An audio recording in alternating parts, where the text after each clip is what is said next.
la sagesse, je veux dire, c'est la recherche d'une vie bonne et heureuse, mais c'est quoi le bonheur tel que l'entendent les sages et les philosophes de l'Antiquité, ou Spinoza, ou Montaigne, etc. Eh bien, en fait, il s'agit à la fois de cultiver le plaisir, c'est-à-dire d'être présent à ce qu'on fait, d'avoir des menus plaisirs, les savourer. Il n'y a pas de bonheur sans plaisir. Donc, il faut éviter l'ascèse. Vous savez, Aristote nous dit, la tempérance, c'est une vertu, puisque c'est un équilibre entre deux extrêmes. L'extrême de la débauche et l'extrême de l'ascèse. Les deux sont des vices.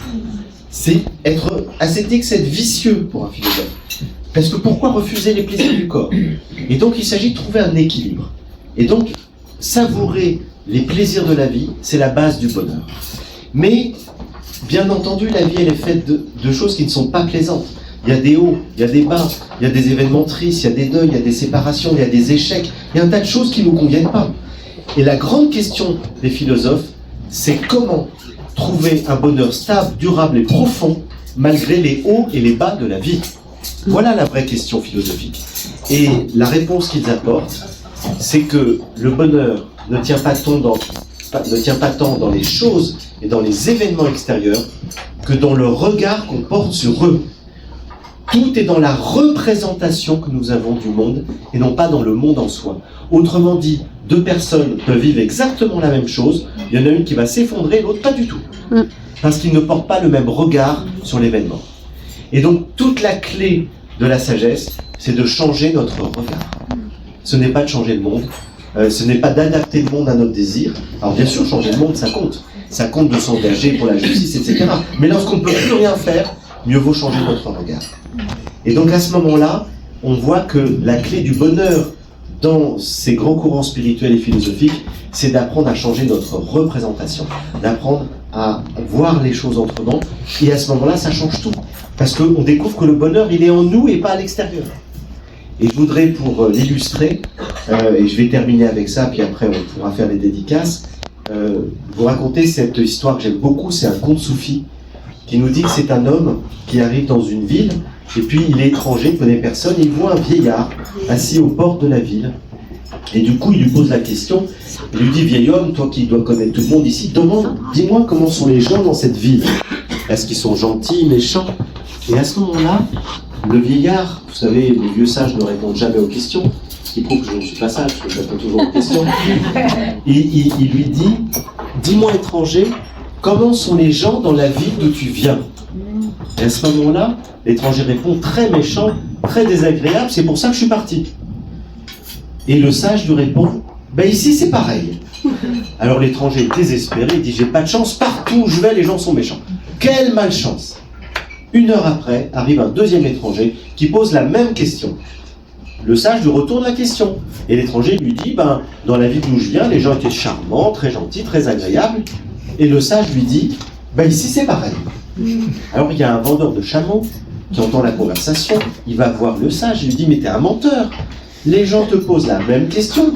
Et à l'un, tu dis que tous les gens sont gentils dans la ville, et à l'autre que tous les gens sont méchants. Il faut savoir. Et le sage lui répond, ça n'a aucune importance.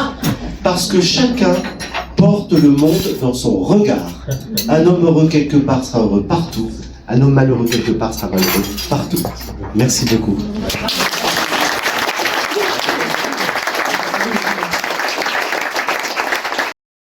Pour payer ce doctorat, je travaillais dans un journal qui s'appelle L'Express.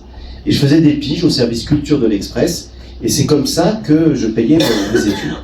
Et puis, une fois que j'ai eu mon doctorat, comme je l'ai plutôt bien réussi, je me suis dit, bah tiens, je vais postuler pour CNRS. Parce que ça fait des années que j'étais pigiste, étudiant, j'avais envie d'une carte de visite, d'avoir un statut, d'être salarié, enfin, une ambition normale, professionnelle, d'une certaine stabilité, et peut-être de reconnaissance sociale. Et du coup, je postule, et là, on me dit, Frédéric, tu n'as aucune chance. Je dis, comment ça, j'ai aucune chance? Tu as fait une très bonne thèse, mais le problème, c'est que tu es journaliste en même temps, c'est-à-dire que tu publies régulièrement depuis des années des articles dans la presse, et que l'université déteste ça. Et on est en France, on n'est pas aux États-Unis, et en France, il faut faire un seul truc à la fois. Et donc, tu vas avoir 50 candidats qui sont surdiplômés pour un seul poste, et c'est un de ceux-là qui l'aura et pas toi, parce que on n'apprécie absolument pas les universitaires, aussi bons soient-ils, qui font du journalisme à côté de ça. Bon, je comprends qu'une porte se ferme. Je me dis, je vais aller voir le patron de l'Express. Donc je vais voir Denis Jeanbart, qui était le patron de l'Express, et je lui dis, bah Denis, ça fait des années que je fais des piges pour toi et tout, mais non, j'aimerais bien être salarié, j'aimerais bien être recruté, j'aimerais pas rester pigiste toute ma vie. Il me dit, mais Frédéric, mais on t'adore, mais c'est pas possible. Je dis, pourquoi? Il me dit, t'es beaucoup trop universitaire. C'est le fatalisme. Le fatalisme, et notamment le fatalisme religieux, ce n'est pas du tout l'acceptation au sens philosophique. Le fatalisme religieux consiste à dire, tout ce qui arrive est bien. Je tombe malade, j'ai un cancer, merci mon Dieu. Non. C'est pas du tout l'acceptation philosophique. Ça, c'est, on peut être dans du fatalisme religieux, il y a des gens qui sont comme ça, tout ce qui arrive est bien. L'acceptation philosophique part de cette phrase extrêmement subtile d'Épictète, qui nous dit, il faut distinguer ce qui dépend de nous de ce qui ne dépend pas de nous. Tout ce qui dépend de nous et qu'on peut changer, faisons tout pour le changer si on a envie de le changer. Je suis face à une injustice, je fais tout pour me battre pour résoudre cette injustice.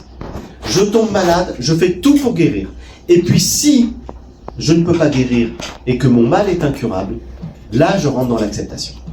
C'est accepter ce qu'on ne peut pas changer, alors qu'on a peut-être tout fait pour changer. Et donc, on n'est pas devant du tout un fatalisme. On se bat. Puis à un moment donné, on ne peut plus se battre. La réalité s'impose à nous, elle contrarie nos désirs, elle contrarie notre santé, notre bien-être, elle contrarie nos aspirations. Et bien, lorsqu'on ne peut absolument plus rien faire, à ce moment-là, ce que nous disent les sages du monde entier, c'est qu'il vaut mieux accepter ce qu'on ne peut pas changer que d'être en colère contre la vie. Parce que si vous êtes en colère, la résignation vous met dans la tristesse. La résignation, ce n'est pas de l'acceptation. C'est dire, bah finalement il m'arrive ça, j'ai pas du tout envie que ça m'arrive, et je me résigne. Et vous êtes triste, parce que vous subissez. Et donc l'acceptation, ce n'est pas la résignation. L'acceptation, c'est être actif. C'est dire, eh bien, je pense, ou je crois, que cette épreuve, cette difficulté, cette contrariété, peut être une opportunité de voir les choses autrement, et peut-être de grandir, et peut-être de changer. Alors, c'est pas facile à faire sur des grandes épreuves. Mais sur beaucoup de choses, on peut tout à fait réagir comme ça. On a souvent dans la vie des contrariétés fortes, voire des épreuves, dont on s'aperçoit après coup que c'était une opportunité. D'ailleurs, l'étymologie du mot crise, en chinois, ce sont deux idéogrammes, l'un qui veut dire danger et l'autre opportunité. Ça veut dire que quand on traverse une crise individuelle ou collective, c'est qu'il y a la possibilité de changer notre regard. Il faut regarder les choses autrement. La crise du Covid, c'était l'opportunité de changer notre regard. Ça a tenu 6 mois. J'ai rencontré un auteur qui avait publié un livre qui s'appelle L'Alchimiste. L'auteur s'appelle Paulo Coelho. Je vais l'interviewer. Je ne connaissais pas du tout. Et là, on a un vrai coup de cœur mutuel. Et on parle pendant, mais je sais pas, 4 ou 5 heures.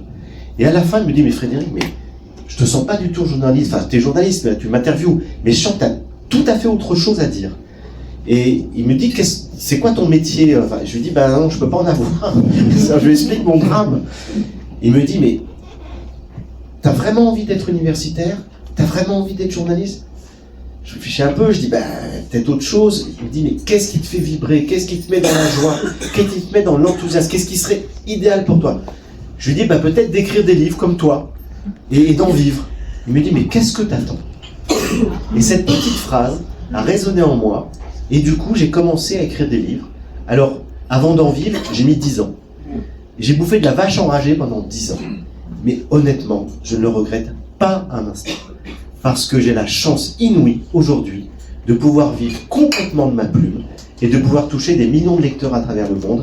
Et si ces portes ne s'étaient pas fermées, je n'aurais peut-être jamais écrit un seul livre.